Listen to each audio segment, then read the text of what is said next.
Look at this weird ad I got on my phone. It looks like a ramen noodle. That's not a weird ad. That's the AKT1 protein.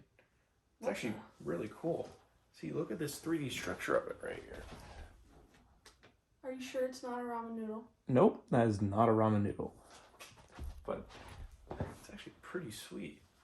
But as you can see on those ends right there, those are the active sites. And the active sites on the AKT1 protein are located in the kinase domain, which is a specific region of the protein that is responsible for enzyme activity. More specifically, the transfer of phosphate groups to specific proteins that the AKT1 is after.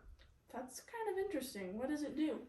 Well, the AKT1 protein primarily deals with phosphorylation of a specific protein. So once the AKT1 protein is activated, the phosphorylates within the AKT1 protein targets phosphorylates such as serine and threonine residues within the targeted protein. But what it really helps for is cell survival, which promotes cell survival by inhibiting processes that lead to cell death, or also known as apoptosis.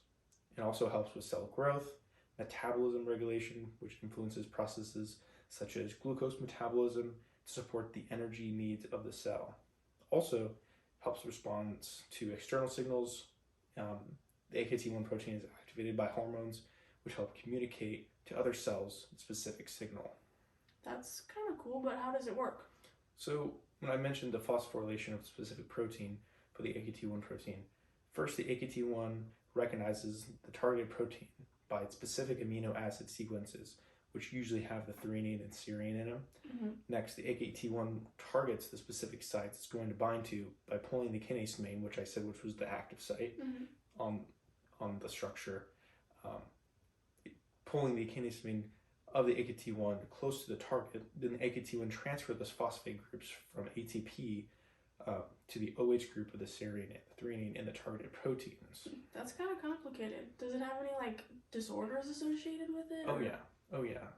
Which, sadly, there's cancer, which is specifically breast cancer, ovarian cancer, also Proteus syndrome, which is like an overgrowth of tissue and skin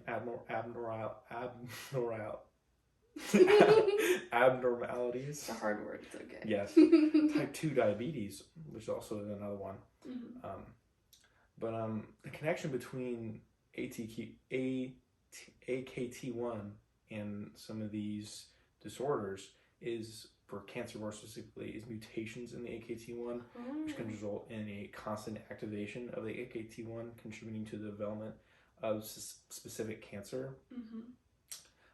And the Proteus syndrome, again, mutations in the AKT1, but for the cancer, because of the AKT1 helps cell growth and promotes cell growth, there could have been a cancerous cell that it's telling to promote the growth of, which can help the cancer, which is not good.